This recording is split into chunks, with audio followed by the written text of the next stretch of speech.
Hello, today we're going to go over some tips and tricks and issues that I've had when playing the game, and I figured if I had to think about it, maybe some of y'all do too, so I wanted to bring the information to you. So let's get into this real quick. So every now and again in one series, you'll come across these rift-looking things. They look like this right here. And if you snap your fingers, you walk up to them, nothing really seems to happen. Well, what they are is a kind of a path leading you to something. So you touch it, it goes away.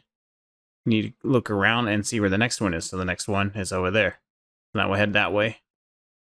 Keep an eye out for enemies. All right, when we touch this one, it'll disappear, and now there's another one over there, and we just need to keep following this one.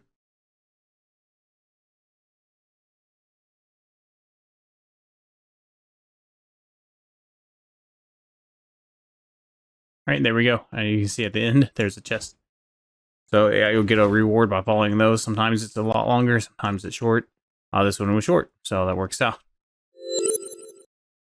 All right, so let's go over spoil timers. If you notice down here in the hotbar, you can see I have 10 stacks of meat, and they are slowly spoiling.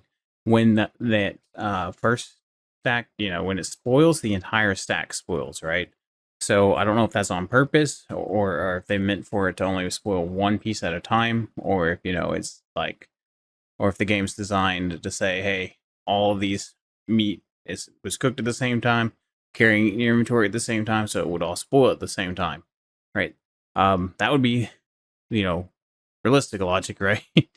Game logic, a lot of games will have it spoil one at a time, but this one doesn't seem to. The whole stack seems to spoil, so you can't keep food. So how do we get around this? Okay, well, there's a few tools we can use, right? So we can build drying racks. Okay, so if we build drying racks and we put salt in them, right, and it will cure them, and once they're cured, they no longer have a timer. Right, so that's one way to do it. It's pretty slow. Salt's kind of a pain to get because you can only get it by going to the ocean and collecting salt water and then cooking it at the stove, just like dirty water. But you just you can click here, put this in, deposit. Now, the meat dryer and the compost bin, anything that has this specific user interface will not pull from your boxes. It will only pull from what's in your inventory. Right, so keep that in mind. If you have to put all of your stuff in the boxes and you come over here and like, it's gone. No, it's just, it can't pull from here. It has to pull from your inventory only. Okay, so that's one way of doing it. And of course, once you get a refrigerator, you can always power it and access it, and you can put the food in here. So if we have a refrigerator, let's say let's do this bread here. It has a durability of 1 day. Pop it in the fridge. It now has a durability of 19 days, but it's still expiring, right? And if this is anything like Ark, when we pull it out of here, let's say this durability went all the way down to 1 day. When we pull it out, I doubt it'll be 1 day in our inventory, but we will test that and we'll get back to that. I just built this fridge, so. But the one way you can keep food indefinitely, at least until they patch this, is your stoves. When you prepare food, right, you can just leave it on your stove until you want it. So if you have meat that's going to spoil, you can go ahead and cook it, right? And if you notice, this has been here for almost, been in this stove for almost 2 days. Yes, it does have a 24-hour countdown timer, but I mean, it's been here for 2 days. That countdown timer just keeps resetting. Right, same thing with these drinks here. So every time I log in, this timer just restarts. Now again, I'm not sure if this is intended or if this is a glitch. So this may get patched. So use it for now, but don't rely on it. Your best bet's going to be the meat dryer.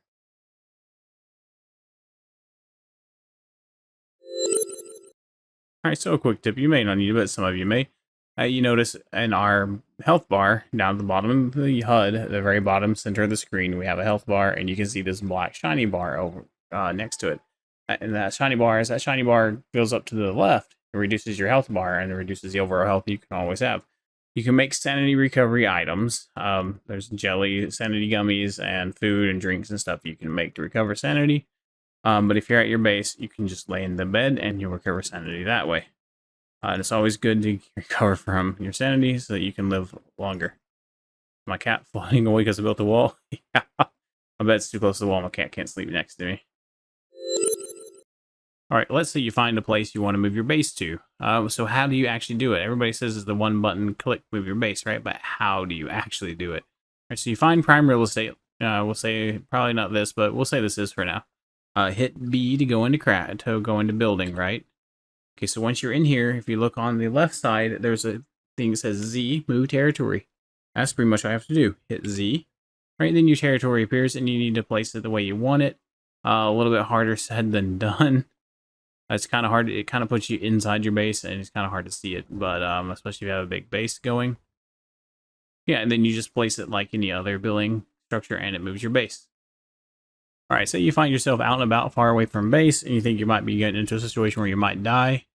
So like my base is way over here, and I'm here. I might want to go ahead and drop a tent. And how you do this, you just press T, and then you can build this. It takes stone and wood to build, right? But once you have it built, and you can only have one campsite down at a time, anywhere. So once you build this, it destroys your other one. All right, so make sure you put it where you want it, and this will give you a place to do some minor crafting. So as you can see, you can make a little bit of food, some really crude gear here, not a whole lot. But it can be nice to give you a respawn point. So when you come up to crafting gear, if you've seen my stream when I was first on the night this game released, first started playing it, you'll notice I couldn't craft anything that I wanted to. I wanted to come up here and try to craft. I always had insufficient materials, and I thought these were just mods that did little improvements to it, because when you go to craft, it's like light armor fabric, right? No. So this is how you actually craft it. So you gotta craft everything that's in the list. So this one has 2, right? Light armor fabrics and light bulletproof lining. So to craft anything, you basically just click the plus, make sure it had the materials, hit craft, click the next plus, hit craft, and there we go. Now we can hold to confirm, and we can craft the item. Right, and now we've crafted it. And of course, it'll tell you what level is required to wear it. Now, you can do tier 1, tier 2, tier 3, 4, and 5. To get into the higher tiers, you have to have the better crafting station. So we have the intermediate gear workbench here. And we can come in and it will let us craft our armor and weapons up to tier 4. One thing you need to know when crafting as well is you notice I have 2 helmets. This one would, tier 4 would give me 288 HP, and this one would give me 256. So you would think this one would be better. As you notice, there's effects. This one says shrapnel hit part +1. Now, if I click on this one, it has a set effect. So if I have all of the raid armor blueprints, I could get a raid set effect, which would increase my gathering speed, and for each piece in the set, you gain an effect. So just the helmet would give me gathering speed increase. The next piece of item I would add would give me max load +20. That's really nice. The next piece is when the load is over 80, damage taken is -10%. So you can reduce the damage by carrying a heavy load. And I'm always running around at like 100, 120 pounds. So this is really helpful. All right, increases my damage, decreases my damage taken. All right, and then, of course, the 4th piece reduces stamina costs when gliding and rolling. So make sure you watch for the armor effects. I could technically replace my helmet and not lose my raid set effect because it only requires 4 pieces here. It now shows we don't have that one anymore. So you don't need all 6 pieces for the raid effect, or for the set effect. So whichever set effects you want. So like I like these here, so I could technically replace 3 pieces of armor with some better gear. Like I could replace the helmet with this because it's better. I don't really have anything to replace a chest piece with. And so you get the idea, right? So just mix and match and go with what's best. Maybe even combine a couple of different gear sets as you get better and better sets. Alright, so another thing the game didn't really make super clear in the tutorial at the very beginning, even though I think the whole scenario right now is a tutorial, but one of the things that wasn't made super clear was how to use the Deviants. Alright, so because when you, it makes it sound like you need it in your cradle, right? But when you go and you look at your cradle, this is usually locked until you've gone to a certain area and unlocked it. It'll tell you what area it's like something market. Basically, follow the main story and you'll get there pretty quick. But So you don't really need to unlock the cradle to use your deviants though. So how you use them, so you will use a isolated securement unit, right? Hit use facility. Right, and then it brings this list up of your deviants that you can use, your deviations. I don't know, I'm calling deviants, your deviations that you can use.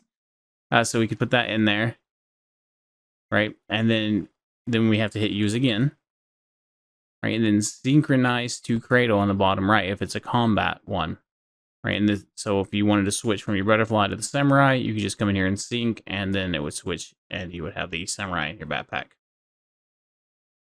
Right, but if you use one like the Cephalsaurus Rex use facility, there's no withdrawal. Instead, it just automatically activates when deviant power is greater than 30, and so he just... Right, so to use a deviant in combat, you just hold E down, right, and then you would select designated target. If you're looking at an enemy, you would select designated target. If you just want them to fly around, attack the closest enemy, you just click auto attack. Your deviations only come out for a short amount of time in combat. They can deal some massive damage. I recommend using the designated target so that they attack a specific thing, especially if you're fighting a boss. If you just use auto attack, sometimes they don't do much unless the boss is really close to you. Some deviations will have a list here of items they give you. So like this bread house gives me cracker crumbs, right? You can use these cracker crumbs scrap, and you can see you can only hold up 300. So make sure you clear this out every so often so you're always getting this resource. And then on the left side, check here, faster recovery, deviant power and mood, and optimize in better environments. The better the environment, the higher their deviant power, the faster they'll do any of their passes over here. All right, so this one specifically wants a red light, which we don't have access to yet. Red lights aren't accessible until the next scenario, which will actually be active by the time this video comes out. But anyway, it also wants crops planted nearby. All right, and then like this guy here wants blue light and toys placed nearby. And the samurai wants red light, and then they want music nearby. So you get the idea. If you can do all that for them, they'll be happier and get more power, recharge faster, things like that. Something that wasn't well explained in the game, at least not if you were trying to rush through the phases and you missed out on this side quest, are what's called commissions. And you do have a quest that tells you to do commissions, but nothing that actually explains to you how to do the commissions, where you go to get the commissions, unless, of course, you did the side quest. So assuming you didn't and you didn't know how to do commissions, basically the trick is you hold down the tab button, and then you move to summon V. Alright, then when V appears, you interact with V. And you can do view commissions. Now, the first time you interact with him about commissions, okay, and he won't do this until probably you have the quest for commissions or a little bit before that. But you can open him up and he'll have a conversation for you for commissions. So you have to go through that conversation. It'll close for some reason, and then you have to reopen, and then you will have view commissions. And then every week has new commissions you can do. You can do up to 5 commissions. All right, so all you do, you click, and it turns gold to show that's in progress. All right, so now I have the mission to disassemble 60 pieces of scrap. And if you notice, all the commissions are pretty much worth the same thing right now. So you just pick whichever ones you prefer. And if you don't like any of them, or you only like a couple of them, you can refresh. Right now, I have 6 free refreshes. All right, now we have 0 refreshes. So what happens when you run out of refreshes? It costs energy link. All right, and commissions are self-explanatory. Once you have them selected, you just do what it says on them, like defeat 30 enemies with a weapon, easy one. Smelt 60 ingots of any metal. Of course, we're going to be doing that. Use 5 activators. Probably do that in the first hour you're playing. This one's pretty easy to do too. You just go deplete the mood and restores deviant power. Right, and crafting activators. So all these will be really easy to do. I'll get lots of rewards, level up fast, and yeah, so make sure you always do these every week. As we advance through the game, there's more questions that come up, things that aren't quite clear. We'll be making more videos to kind of teach you how to do that. Make sure you subscribe and turn on that notification bell so you don't miss any future content. If you enjoyed this video, smash that like button. Have an awesome day.